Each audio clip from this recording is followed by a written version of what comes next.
الحمد لله رب العالمين والصلاة والسلام على رسوله الكريم أما بعد.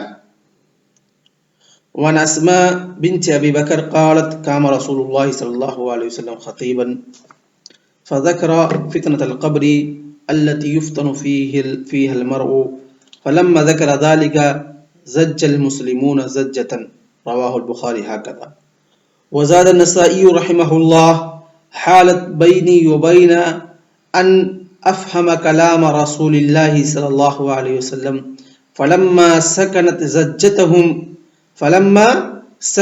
زجتهم قلت لرجل قريب مني أي بارك الله فيك ماذا قال رسول الله صلى الله عليه وسلم في آخر قوله قال قد أوحي إلي أنكم تفتونون في القبور قریبا من فتنة الدجال. حضرت اسماء بنت ابی بکر رضی اللہ تعالیٰ عنہ فرماتی ہیں کہ اللہ کے رسول صلی اللہ علیہ وسلم ہمارے مابین خطیب خطبے دینے کے لیے کھڑی ہوئی. فذکر فتنة القبر التي يفتن فيها المرء، تو انہوں نے فتنہ قبر کا تذکرہ کیا. فتنہ قبر کسے کہتے ہیں؟ فتنہ قبر یراد به وسؤال الملکین من ربک وما دینک وماذا تقول في هذا الرجل او من هو نبیک. هذا هو فتنة القبر. فذكر فتنة القبر او فذكر فتنة القبر تو اللہ کے رسول صلی اللہ علیہ وسلم نے فتنہ قبر کا تذکرہ کیا جس کے اندر آدمی آزمایا جاتا ہے، اس سے پوچھا جاتا ہے. اس کے بعد جب اللہ کے رسول صلی اللہ علیہ وسلم نے فتنہ قبر کا تذکرہ کیا فَذَمَّا ذَكَرَ ذَلِكَ زَجَّ الْمُسْلِمُونَ زَجَّةً. زَجَّ میں شور، فَزَجَّ الْمُسْلِمُونَ زَجَّةً. مسلمان جب اللہ کے رسول صلی اللہ علیہ وسلم تقریر کی تو ان لوگوں کے درمیان ایک چیمی گوئیاں شروع ہو گئیں، ایک دوسرے سے بات کرنے لگے، ہاں ایسا ہوگا ایسا ہوگا ایسا ہوگا. ایک آواز کریٹ ہوئی جس سے پیچھے کے لوگ یا جو لوگ دور ہیں وہ سن نہ سکیں کہ اللہ کے رسول صلی اللہ علیہ وسلم نے آگے اور کیا فرمایا. اور امام بخاری رحمہ اللہ یہیں تک حدیث ذکر کرتے ہیں. امام نسائی رحمہ اللہ اس حدیث کے اندر ذاتی کے ساتھ ذکر کرتے کہتے ہیں حالت بینی و بین ان افہم کلام رسول اللہ صلی اللہ علیہ وسلم، کہ حضرت اسماء فرماتی ہیں کہ میرے درمیان اور اللہ کے رسول صلی اللہ علیہ وسلم کے درمیان وہی زجہ، وہی شور، وہی غوغا ہو گیا جس کی وجہ سے میں اللہ کے رسول صلی اللہ علیہ وسلم کے کلام کو سمجھ نہ سکی. فلما سکنت زجتهم، جب ان کے شور غوغا ساکن ہوا یعنی کم ہوا تو میں نے اپنے قریب ایک آدمی سے پوچھا ای بارک اللہ فیک، اللہ رب العالمین آپ کے اندر برکت دے. یہ طریقہ ہوتا تھا صحابہ کرام کا کہ اگر کوئی چیز اپنے کسی ساتھی سے یا اللہ کے رسول صلی اللہ علیہ وسلم سے کوئی چیز سمجھ میں نہ آئی ہو، اسے پوچھنے کا یہ طریقہ ہوتا تھا کہ پہلے ان کے لیے دعا کرتے تھے اور اسی طریقے تب ان سے سوال کرتے تھے.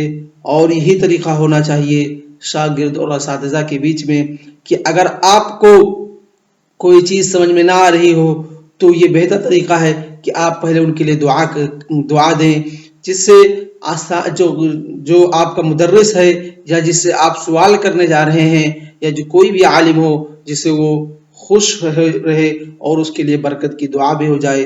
یہ طریقہ ہوتا تھا صحابہ کرام کا، جیسا کہ اس حدیث کے اندر ہے ای بارک اللہ فیک، کہ اللہ رب العالمین آپ میں برکت عطا فرمائے.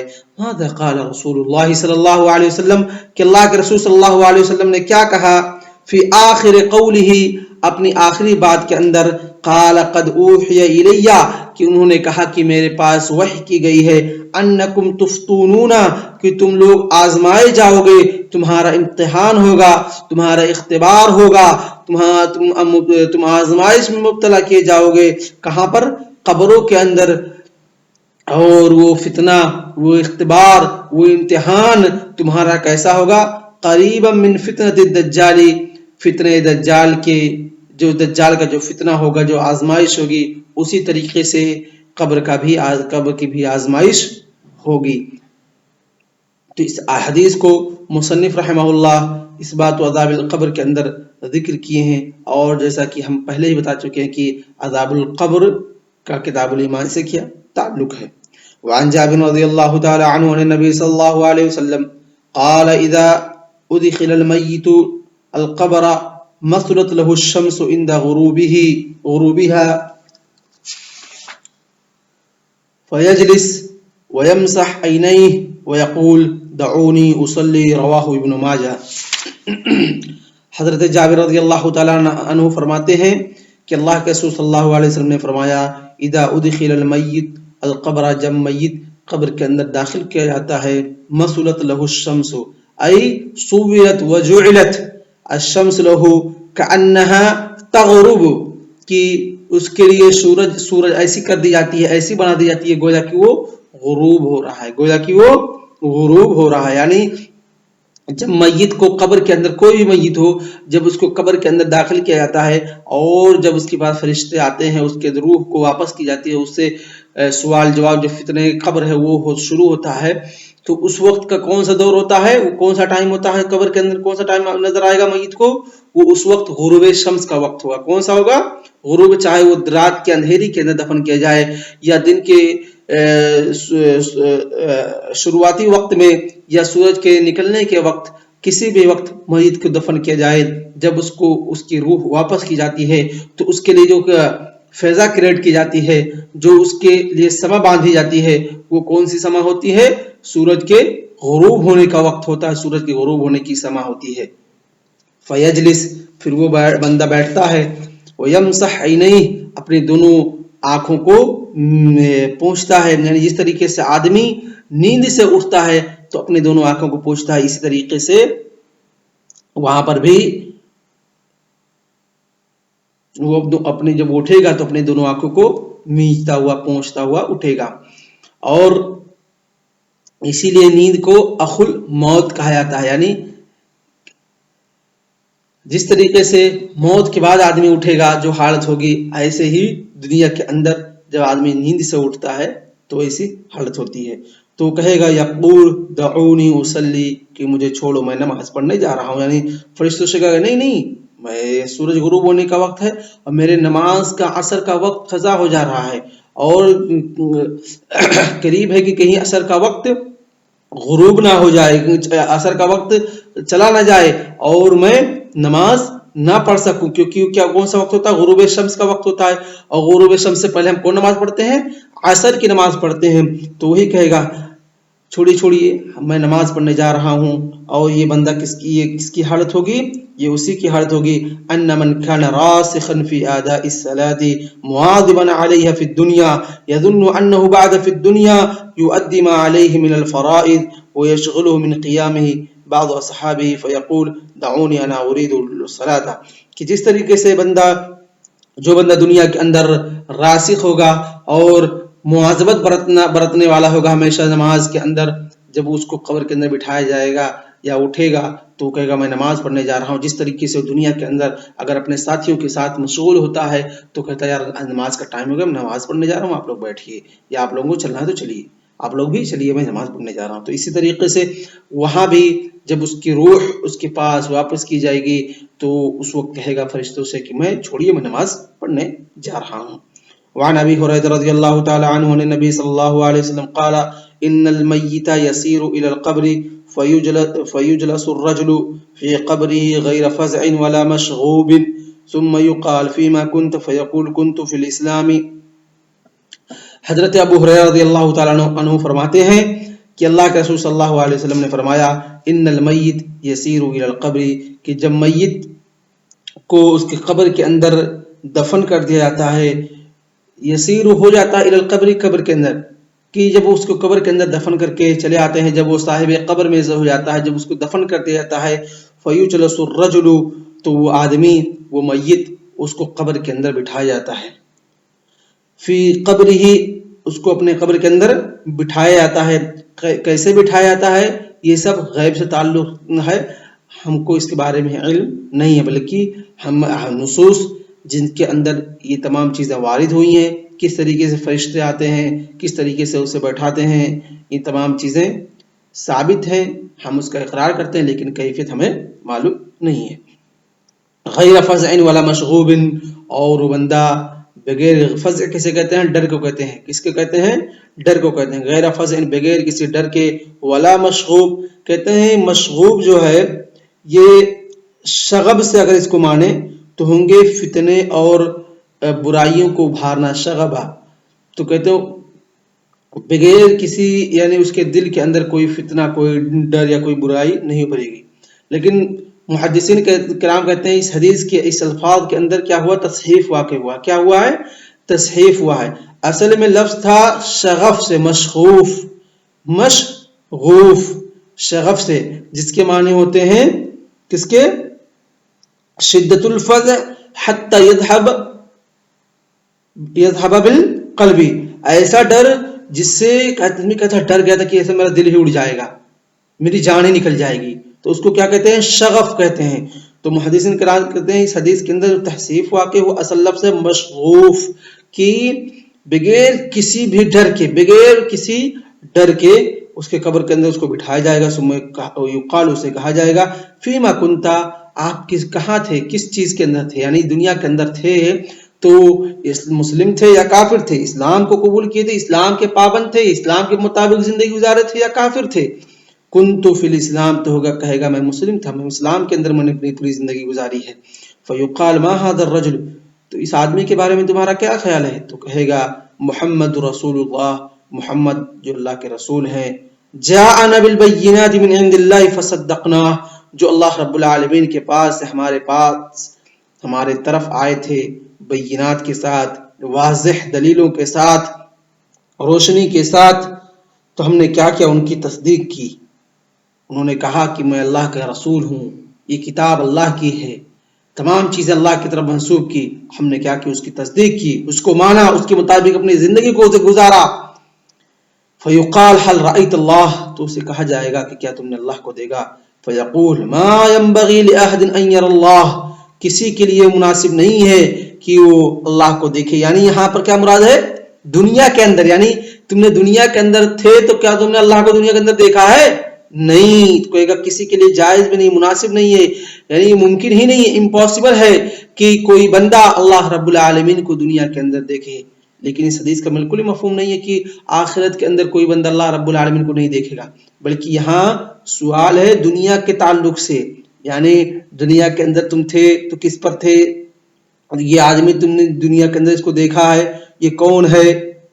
اور کیا تم نے دنیا کے اندر اللہ رب العالمین کو دیکھا ہے کہ نہیں دیکھا ہے؟ یہ مراد ہے۔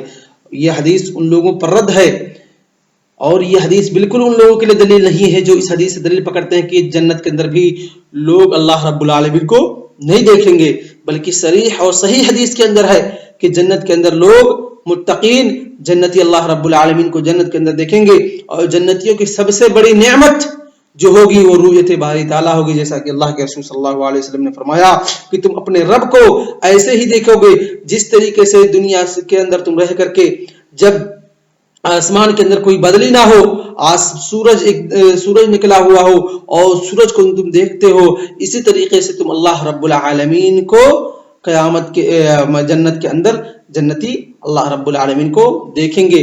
اور اسی طریقے سے قرآن کے اندر ہے حسنہ و زیادہ، تو زیادہ سے جو مراد ہے وہ اللہ رب العالمین کی رؤیت ہے۔ کہتے ہیں فَيُفْرَرُ لَهُ فُرْجَةٌ مِّن قِبْلَ النَّارِ، تو جہنم کی طرف سے اس کے لیے ایک فرجہ، ایک گیپ ہوگا جس سے وہ جہنم کو دیکھے گا۔ فَيَنظُرُ إِلَيْهِ يَحْتُمُ بَعْضُهَا بَعْضًا أَوْ يُحَطِّمُ بَعْضُهَا بَعْضًا، کہ وہ دیکھے گا جہنم کی طرف جس کا بعض حصہ بعض کو کھا رہا ہے، یعنی اس کی جو شعلے اٹھ رہے ہیں، بلیز، وہ ایک دوسرے کے اوپر جا رہے ہیں، ایک دوسرے کو کھا رہے ہیں۔ فیقال لہ انظر الی ما وقاک اللہ، دیکھ جس سے اللہ رب العالمین نے تجھ کو بچا لیا، یعنی تیرا ٹھکانہ نہیں ہے بلکہ تجھ کو دکھایا جا رہا ہے کہ دیکھ یہ ٹھکانہ ہو سکتا تھا، لیکن تو نے دنیا کے اندر رہ کر کے اسلام کی اتباع کی، اللہ کے رسول کی اتباع کی، قرآن و حدیث کو مانا، جس کے ذریعے اللہ رب العالمین نے تجھے اس عذاب اس سے جہنم سے نجات دے دی ہے. ثم یفرج له فرجة قبل الجنہ، پھر اس کے لیے جنت کی طرف سے ایک گیپ ہوگا جس سے جنت کو دیکھے گا. فینظر الی زہرتها وما فیها، اور جو جنت کی نعمتیں ہوں گی، جو جنت کی تمام چیزیں، پھول وغیرہ اور اس کی حسن و جمال ہے، ان تمام چیزوں کو دیکھے گا، اور جو کچھ اس کے اندر ہیں ان تمام چیزوں کو دیکھے گا.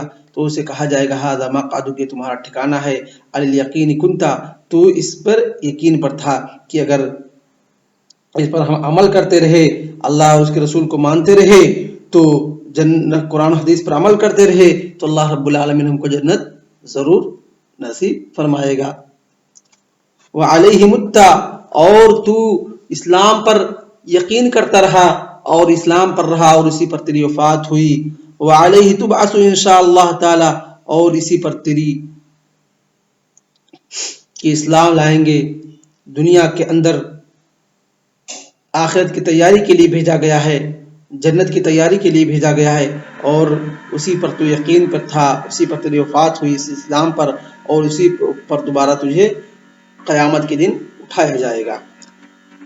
کہتے وہی یجلس الرجل السوء فی قبرہ فزعا مشغوبا، اور جو برا آدمی ہوگا اس کو اس کے قبر کے اندر بٹھایا جائے گا، اور وہ ایک دم ڈرا ہوا ہوگا، ایسا لگ رہا ہے کہ ابھی حلق سے اس کی جان نکل جائے گی، اس کا کلیجہ اس کا دل حلق سے باہر آ جائے گا. فیقال له فیما کنت، فیقول لا ادری، کہاں تھے دنیا کے اندر، کیا کرتے تھے، کہا مجھے کچھ نہیں معلوم ہے. کہیں گے اس آدمی کے بارے میں کیا خیال ہے، کہے گا کچھ نہیں معلوم ہے.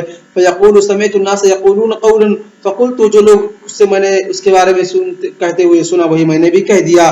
فیفرج له قبل الجنہ، تو جنت کا ایک گیپ اس کو دکھایا جائے گا، یعنی ایک گیپ بنائی جائے گی جس سے وہ جنت کو دیکھے گا اور اس کے جمال کو، حسن و جمال کو، اس کی تمام نعمتوں کو دیکھے گا اور کہے گا یہ تیرے. فیقال له انظر الی ما صرف اللہ عنک، دیکھ جس سے یہ چیزیں، یہ نعمتیں جو اللہ رب العالمین تجھ سے پھیر دی ہیں. ثم یفرج له فرجة الی النار، پھر اس کے لیے جہنم کا ایک گیپ ہوگا، جہنم کو دیکھے گا. فینظر الیہ یحطب بعضها بعضا، جہاں پر بعض جہنم کے شعلے دوسرے کو کھا رہے ہوں گے. فیقال له ھذا مقعدک، تو اسے کہا جائے گا یہ تیرا ٹھکانہ ہے. الشک کنتا، جب تو اس کو ڈرایا جاتا جہنم سے اور تو اسے شک پہ تھا، ڈرتا نہیں تھا. وعلیہ متا، اور اسی پر تیری وفات ہوئی. وعلیہ تبعث انشاءاللہ، اور اسی پر تیری آخرت کے بعد میں جب قیامت قائم ہوگی، جب حضرت جبرائیل علیہ السلام دوبارہ سور میں پھونک ماریں گے، تمام لوگ اٹھائے جائیں گے، تو اسی پر اٹھایا جائے گا. تیرا ٹھکانہ کہاں ہوگا؟ جہنم ہوگا. وصلی اللہ علی نبینا محمد وعلی آلہ وصحبہ اجمعین. والسلام علیکم ورحمۃ اللہ وبرکاتہ.